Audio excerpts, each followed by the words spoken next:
Assalamualaikum warahmatullahi wabarakatuh. Perkenalkan, nama saya Melina Afif Nifada dengan NIM 2119205.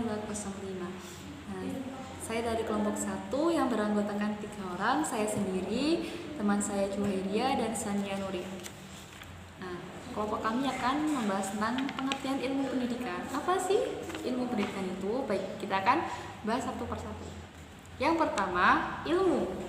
Ilmu itu berasal dari bahasa Arab, yaitu alima yu'alimu, yang memiliki arti mengetahui. Sedangkan menurut terminologi diartikan sebagai suatu keyakinan yang mantap dan sesuai dengan fakta empirisnya atau hasil gambaran berdasarkan rasio. Sedangkan pendidikan artinya prosesi perubahan sikap dan tata laku seseorang atau kelompok dalam usaha mendewasakan manusia melalui upaya pengajaran dan latihan, proses perbuatan, dan juga cara mendidik. Sedangkan menurut Ki Hajar Dewantoro atau yang kita kenal dengan Bapak Pendidikan, beliau menuturkan, pendidikan adalah menuntun segala kekuatan kodrat yang ada pada anak agar mereka sebagai manusia dan anggota masyarakat mencapai keselamatan dan kebahagiaan yang setinggi-tingginya. Maksudnya adalah apabila seorang itu berpendidikan, tentu dia akan berperilaku sesuai dengan ilmunya atau mengamalkan ilmu yang ia peroleh, baik dari lingkungan sekolah, baik dari lingkungan keluarganya sendiri, maupun di pondok pesantren yang tinggal di pesantren, seperti itu. Kemudian menurut Undang-Undang Dasar Nomor 20 Tahun 2003, pendidikan adalah usaha sadar, berarti sadar ya, rencana untuk mewujudkan pembelajaran dan prosesi pembelajaran agar peserta didik dapat secara aktif mengembangkan potensi yang ada pada dirinya.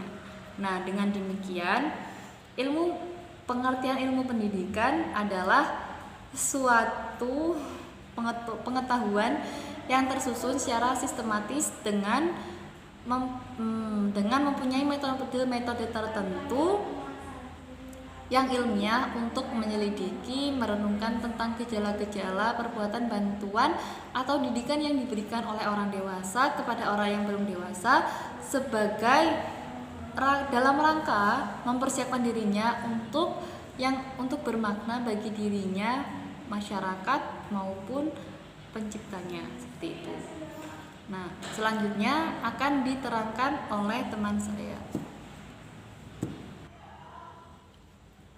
Baik, saya akan melanjutkan materi berikutnya, yaitu pentingnya pendidikan dan ilmu pendidikan.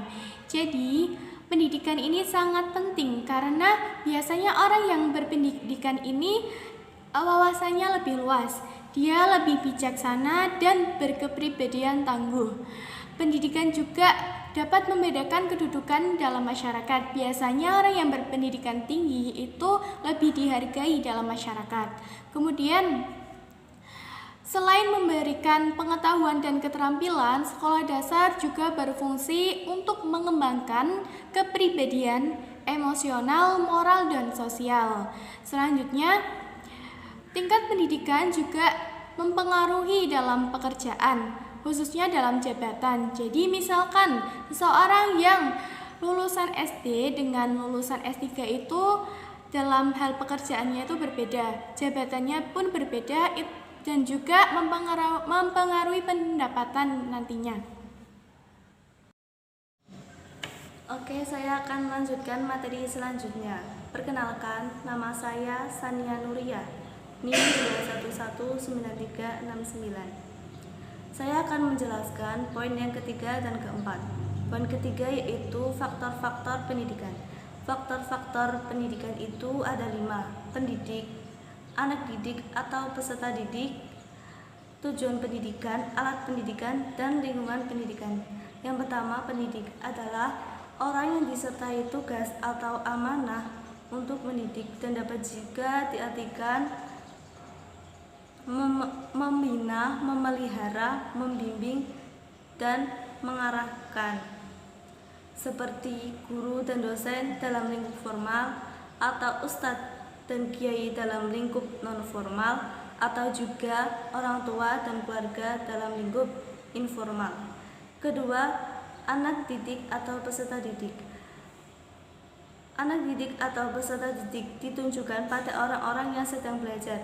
Yang dimaksud dalam orang-orang tersebut adalah orang-orang yang masih dalam perkembangan fisik, psikis, atau belum dewasa dan masih membutuhkan bantuan orang dewasa, seperti siswa sekolah dasar dan siswa sekolah menengah pertama. Ketiga, tujuan pendidikan. Tujuan pendidikan yaitu dunia cita yang sulit untuk diwujudkan. Ia masih berada dalam bayangan.